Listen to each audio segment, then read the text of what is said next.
Okay, let's unpack this. Imagine a country defined not by, the usual frenetic rush you see across Asia, but more by the slow, deliberate curve of the mighty Mekong River, Hmm. a place where these incredible, preserved golden temples meet, while the graceful decay of French colonial architecture, Hmm. all nestled within these towering, lush, green mountains. Yeah, it paints quite a picture. It really does. So today, we are diving deep into Laos, a peaceful, culturally rich destination that honestly often gets overshadowed by its neighbors. Right. And our mission today is really to give you the essential blueprint for visiting Laos, let's say, in 2026. Mm. This isn't just another travel guide, though. Yeah. We've actually pulled out a detailed breakdown of what the experience is truly like on the ground, Mm. where you absolutely must go, the actual itemized costs involved. Which are key. Absolutely key. And perhaps most critically, how this whole idea of slow tourism actually translates into, well, exceptional value, a great return on investment for the traveler who's looking for something specific. Right. So this deep dive is basically your shortcut to understanding the logistics, yes, Right. but also the enduring cultural heart of the whole Lao experience. And that cultural heart is so important, isn't it? It provides this unique tension, maybe, or appeal that we really need to dig into throughout this deep dive. Yeah. Because while destinations like, say, Thailand or Vietnam, they're often synonymous with that high-octane pace, rapid development. Right, constant buzz. Exactly. Laos offers something different. It's this profound serenity, this tranquility. It's almost specifically designed, it feels like, to keep you away from those overwhelming crowds. It's a country that kind of dictates the speed of your journey. It really does set the pace for you. Yeah. And throughout our discussion today, we'll be exploring four quite distinct geographic areas, from the spiritual north down to those lazy southern islands. Mm-hmm. And we'll use them to really gauge the price, both financial and maybe experiential, of embracing this slower pace. And what's fascinating here, I think, is how the sources reveal just how dramatically diverse the geography is, even while it maintains that core ethos of slowness, as you put it. Right. We're looking at four completely different pillars of experience, really. You've got the spiritual immersion up north, then raw adventure in the center, a surprisingly quiet urban contrast in the capital. Which is unusual. Very unusual for the region. And then total, off-grid disconnection way down in the far south. So let's start with the anchor point, the place most people think of first. Yeah, let's do that. Okay, so if you're putting together any kind of journey to Laos, Luang Prabang really has to be the essential first stop. It just anchors the entire experience, I think, and sets the cultural tone for the whole country. Absolutely. And this isn't just, a pretty town. It's a protected UNESCO World Heritage Site. Which is crucial. It is. And that means its unique sort of low-rise blend of these impeccably preserved gilded temples and that signature French colonial architecture. It's all set against the confluence of the Mekong and the Namkon rivers, and it's legally mandated to be preserved. That's the key. Yeah, that UNESCO status is way more than just a plaque on a wall. It's a fundamental constraint, really, that dictates the whole atmosphere. Huh. It explains why this town feels so different from, say, other rapidly modernizing regional capitals. Mm. The physical architecture itself, those elegant old villas, the low-slung, sweeping temple roofs, it's all protected. And that maintains this visual continuity that just defines the town's rhythm. And when we talk about this protected culture, I guess the key defining ritual has to be the almsgiving ceremony, the takbat, right, at dawn. Oh, absolutely. Talk bad. Calling it a key ritual feels like an understatement, but I think for you, the traveler listening, understanding how to participate ethically is just paramount. It's not simply a spectator sport, is it? No, not at all. The sources really emphasize that this is a profound, serene, spiritual ritual. It's where the monks collect their daily food offerings from the community. So how should people approach it? Well, precisely because it's profound, if you choose to participate, you're essentially entering into a cultural contract. No. The sources stress, again and again, the need for extreme respect and following the proper protocol. Which tourists often miss. Unfortunately, yes. Often missed by tourists just looking for that quick photo opportunity. Oh. Women should have their shoulders and legs covered. That's basic. You must maintain a respectful distance, usually across the street from the procession path. Okay. And ideally, you should be sitting or kneeling so you're lower than the monks. That's a sign of respect. And the offering itself. You should purchase sticky rice Yeah. or maybe a small prepared offering before the ceremony starts. Not from vendors who might try to interrupt the procession itself. It seems small, But this act of respect, this mindfulness, it really sets the tone for your entire journey in Laos.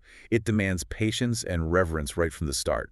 It's really interesting, though, how accessible this deep level of cultural immersion is, both spiritually, as you described, but also physically, financially. Yeah. Like, if you want that iconic panoramic view, the one, the curve of the river, the mist over the mountains, the glint of the temple roofs, you just hike up Mount Faosi. Right, the viewpoint. Yeah.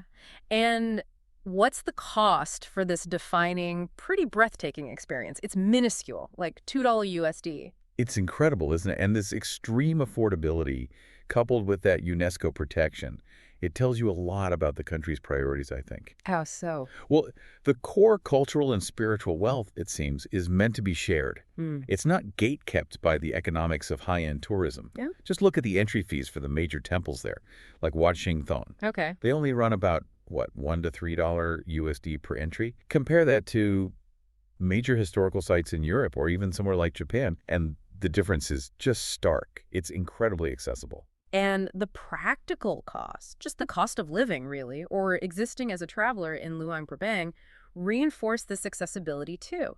You can eat incredibly well and incredibly cheap.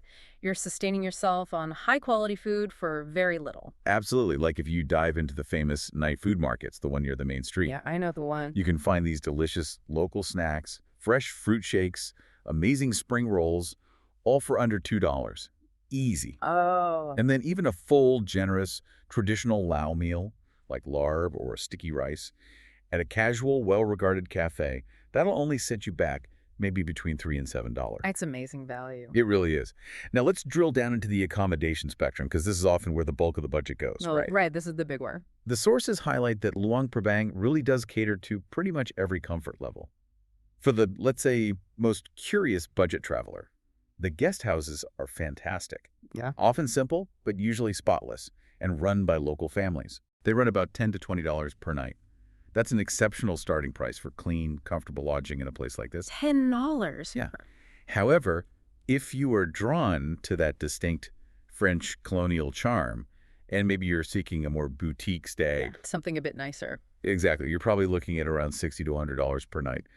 But even at this higher range, if you compare it to similar quality in, say, Bali or Phuket. No comparison. Exactly. It's still very reasonable pricing, especially for a UNESCO-protected location. Okay, so Luang Prabang really defines that experience.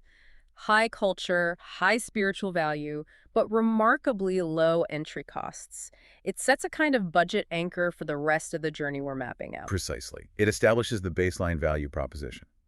So moving south from that spiritual anchor in Luang Prabang, we hit Vang Vieng. And this area, well, it represents probably the most significant transformation narrative in modern Lao tourism. It's quite a story. Yeah, I've heard about this, because for well over a decade, Vang Vieng was, let's be honest, notorious globally. It was the primary, completely unregulated backpacker party town. Oh, absolutely infamous. Focused almost exclusively on, well, frankly, reckless river-based bar hopping and tubing. Right. Tubing down the river, stopping at bars. Exactly. But that scene, as the sources make extremely clear, is definitively gone, over, finished. And what's fascinating here is how effectively the Lao government and the local authorities seem to have managed that pivot. It wasn't just shut down. It feels like it's shifted completely. It has. It's shifted to become a structured, much more established adventure hub. The focus now is firmly on leveraging the incredible natural environment. Which is stunning there. Oh, it's spectacular. Specifically, those dramatic, towering limestone karst mountains. They provide this incredible scenic backdrop for organized and, crucially, safety-conscious adventure activities. Okay, so what kind of activities are we talking about now? Well, the activities reflect this new, let's call it, regulatory maturity. While river tubing does remain a classic activity, it's now a much more controlled experience. It's just one part of a wider adventure menu. And the cost for tubing? Still affordable. Tubing rental costs run about $4 to $7, something like that. But the real shift, the significant change, is towards other organized sports. Kayaking, mountain biking, zip lining, guided trekking tours. Proper adventure stuff. Proper adventure stuff. And these are professionally managed now with appropriate pricing. They range from maybe $20 up to $50 for a half-day or full-day tour. And this pricing structure itself, it confirms the shift towards a more sustainable, more organized tourism infrastructure. It's not the Wild West anymore. But let me just push back on that a little bit. The sources describe Vang Vieng as an adventure hub, which sounds great. But how pervasive is any residual party culture? Is it completely gone? Is this new market of, say, $50, $80 mid-range resorts truly isolated from any lingering low-end backpacker scene? Does the whole slow pace of Laos get interrupted here? That's a really crucial distinction to make, and a fair question. The sources suggest the isolation is largely successful, mainly because the infrastructure that supported the dangerous activities was physically removed. Oh, okay. The riverside bars, the dangerous rope swings, the zip lines strung up by amateurs, they're gone. So while Vang Vieng certainly remains a young, energetic place, you still have lots of younger travelers. The underlying risks associated with the old scene have been drastically mitigated by regulation and enforcement. So the type of traveler has shifted too. To a large extent, yes. The travelers seeking genuine adventure, exploring caves, rock climbing, hiking through those karsts, they are now the majority. They're drawn by that stunning vertical landscape, not just cheap booze. And beyond the water activities, that vertical landscape offers some incredible, accessible exploration, right? Like caves. Oh, absolutely. You can really immerse yourself in raw nature there. You can explore specific sites like the stunning Tam Chang Cave. It's accessible via this little orange toll bridge and then a short hike up some steps. And once again, that theme of accessibility reigns supreme. The entry fee for the cave, minimal, like $2 to $3. You're paying practically nothing to immerse yourself in millennial-old geology and explore these cool underground rivers and caverns. It keeps coming back to that value, doesn't it? It really does. And the current lodging reality in this new Vang Vieng, this adventure hub, also reflects the destination's maturity. While budget hostels definitely still exist, you can find dorms starting at $10 or maybe slightly more. Okay. The strong presence of mid-range resorts, places running around $50 to $80 a night, signals a clear market segmentation. It reinforces the idea that Vang Vieng isn't solely for the absolute lowest budget traveler anymore. Right. It successfully caters now to those seeking, quality amenities and structured safety alongside their daily dose of adrenaline. It's actually a remarkable case study in how a destination can successfully and quite deliberately reclaim its identity. From party town to adventure hub. Okay, that makes sense. All right, so our journey now takes us further south to Vientiane. Now, when people mentally prepare for visiting a Southeast Asian capital, thinking Bangkok, Hanoi, maybe Jakarta, they anticipate this intense, nonstop buzzing chaos. Yeah, sensory overload usually. Totally. But Vientiane is dramatically different. The sources paint it as a quiet capital city. It has this genuinely relaxed vibe. It stands in such stark contrast, feeling far more manageable and, dare I say, peaceful. It really does. And the sources offer some clues as to why it's so much calmer. Historically, Vientiane functioned more as an administrative and cultural center rather than becoming this massive national engine of commerce and rapid urbanization, unlike some of its neighbors. Oh, interesting. Yeah, this historical context and the fact that key administrative centers actually moved around Laos at different times means it just never developed that immense, sprawling, sometimes overwhelming chaos that you associate with, say, Bangkok. It really does allow you to breathe a bit. Yet, it still holds some vital urban landmarks that, you probably should see if you're there. Oh, definitely. The most famous is probably the iconic Follow Tenement, that Luang Stupa. It's that massive gold structure, a national symbol, and again, entry cost, only about $1 USD. Incredible. Yeah. And then there's the Patuxai Victory Monument. It's sometimes nicknamed the Vertical Runway. Right, because the concrete was originally intended for a new airport runway, wasn't it? Bit of trivia there. Exactly. And then evenings, they seem to be defined by the Riverside Night Market, which sounds like a great low-pressure way to just absorb the local atmosphere and find some affordable, authentic street food. Absolutely. And the affordability of just daily urban life there, it mirrors what we saw up north and in the Adventure Zone. Local dishes at street stalls or simple restaurants. You're looking at only $2 to $5. Eating out every day is incredibly cheap. And budget accommodation is equally accessible. You can find decent places ranging from $15 up to maybe $40 for something a bit nicer. Crucially, even though you're in the nation's capital, you're avoiding that expected big city premium price tag. And getting around. Is it a nightmare like other capitals? Not really. Transport seems minimal, partly because the city is relatively compact and quite manageable on foot, especially the core areas. Or you take short rides. Like tuk-tuks? Yeah, short tuk-tuk rides are the standard. Huh. You generally negotiate the price, but they'll only cost a minimal $1 to $3 for most journeys within the central part of the city. So this urban environment, it doesn't drain your budget, And it doesn't drain your energy either. Which is a huge selling point, I imagine, for travelers who might be intimidated by the sheer scale of some of those larger Asian capitals. Exactly. It's capital city elite, in a way. Hmm.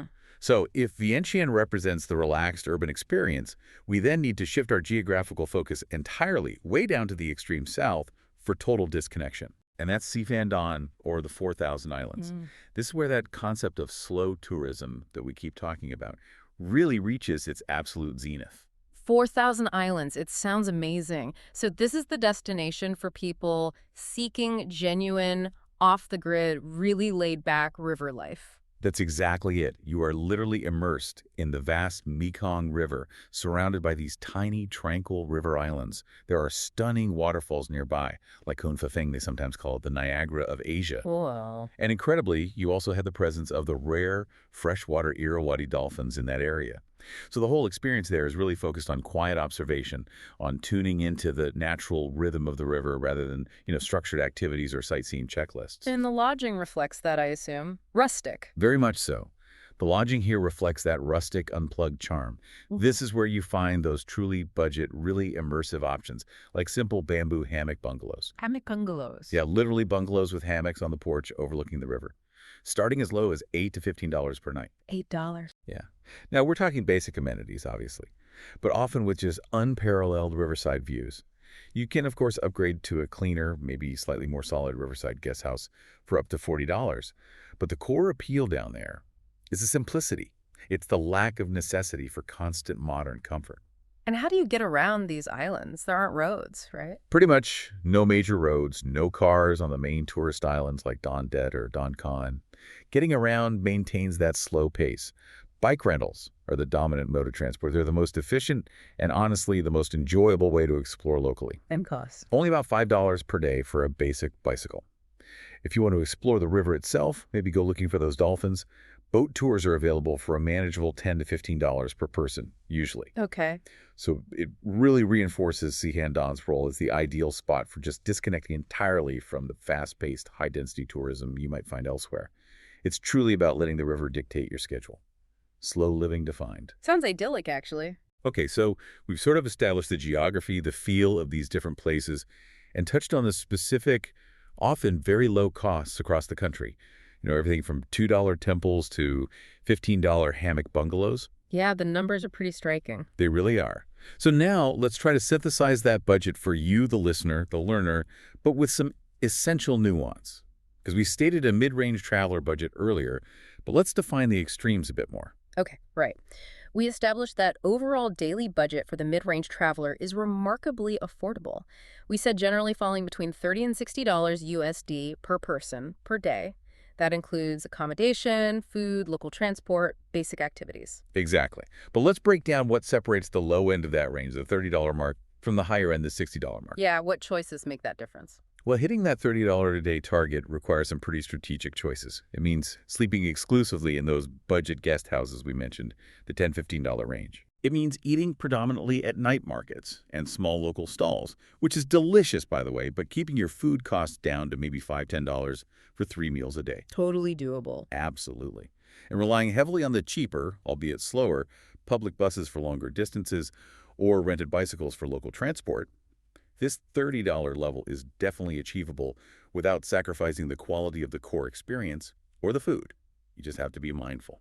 Okay, so what about the $60 a day budget? What does that get you? Right, the $60 a day level that offers significantly more comfort and convenience. This probably involves staying in some of the nicer mid-range resorts, maybe in Vang Vieng, or those charming boutique guest houses in Luang Prabang that edge towards the $40, $50 per night mark. Makes sense. It allows for taking the occasional nicer cafe meal, perhaps joining an organized trekking or kayaking tour, which might cost $30, $40 itself. And crucially, using more expensive but time-saving transportation options, like maybe private tuk-tuks for longer local journeys or, and this is critical, the new infrastructure element we have to discuss, the train. Ah, yes, the train. And that brings us squarely to the single most important logistical factor for planning a trip to Laos in 2026. This is something that was completely absent from travel guides just a few years ago. Right.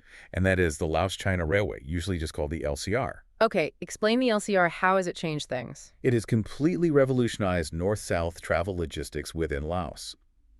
Before the LCR opened, The main mode of long-distance transport between major centers was the bus. Right, the long, winding bus journeys. Exactly. And due to the mountainous terrain and, frankly, the condition of some roads, the journey between, say, Vientiane and Luang Prabang could take a grueling 10 to 12 hours, sometimes longer. Yeah. It was the quintessential definition of slow travel, maybe not always in a good way. Right, forced slow travel. Precisely. Now, with the LCR, you have the option of speed, real speed. This high-speed railway has cut the travel time between those two major tourist hubs, Vientiane and Luang Prabang, from over 10 hours by bus down to a mere 2 hours by train. 2 hours, that's incredible. It's an absolute game changer, especially for time-conscious travelers or people on shorter trips. But there must be a trade-off, right? Cost, experience. Of course. As always, cost and experience. The long-distance buses, they remain the undisputed budget champion. They're still very cheap. Sometimes you can get that Vientiane Luang Prabang route for under $10. Oh. The LCR, however, requires a premium for that speed and comfort. While it's still affordable by Western standards, the train tickets cost significantly more than the bus. You're looking at approximately $20 to $40 for that same route, depending on the class of travel you choose. Okay, so $10 bus versus maybe $30 train. Exactly. So the traveler now has a very clear choice. Is that $10, $30 saving worth spending an extra 8 to 10 hours, potentially quite uncomfortably, on a winding bus? For you, the listener planning a trip, the LCR fundamentally changes your travel strategy. It allows you to potentially maximize your time in the destinations themselves, rather than losing entire days just to transit. But does this new speed compromise that whole slow ethos we talked about, the thing that defines Laos? Does it change the feel of the country? That's the subtle psychological question, isn't it? I think the sources suggest that the pace within the cities and towns themselves remains slow. Life hasn't suddenly sped up in Luang Prabang because the train arrived. Oh, okay. But the journey between them can now be fast, if you choose, and pay for it. Once you arrive, local exploration still relies heavily on traditional, slower means. Tuk-tuks are still everywhere for getting around town. Motorbike rentals are popular. And the cost for those? Still low, $5 to $15 generally, depending on how far you're going or if you're renting for a full day. And domestic flights are still an option, especially for massive time savings getting down south, like to Paxi for Si Phan Don. Right. But they're much pricier, running around $50 to $100 per flight, typically. So that represents a significant bite out of that daily budget if you take several. So the basic infrastructure within towns keeps local costs low. Exactly. But this new high-speed backed on the LCR, it allows for a higher overall travel throughput across the country's main axis. And this provides the traveler with a new degree of control over the speed, and therefore the cost and style, of their journey. A control that simply didn't exist before 2026. Interesting. More choices, more decisions to make. Okay, let's shift back, maybe one last time, to the cultural heartbeat of the country. Because ultimately, that's where the true enduring value of a trip to Laos lies, regardless of whether you took the fast train or the slow bus to get there. Good point. Laos isn't just cheap, it's genuinely immersive. It almost demands participation, doesn't it? Yeah, it feels like it. We've touched on the almsgiving ceremony, that quiet, respectful participation. But let's talk about community interaction through festivals. They seem to be truly the lifeblood of the nation, based on the sources. Oh, absolutely. And the prime example here, the biggest one, is Pai Mai. That's the Lao New Year, celebrated in mid-April, usually. Okay, Pai Mai. What's involved?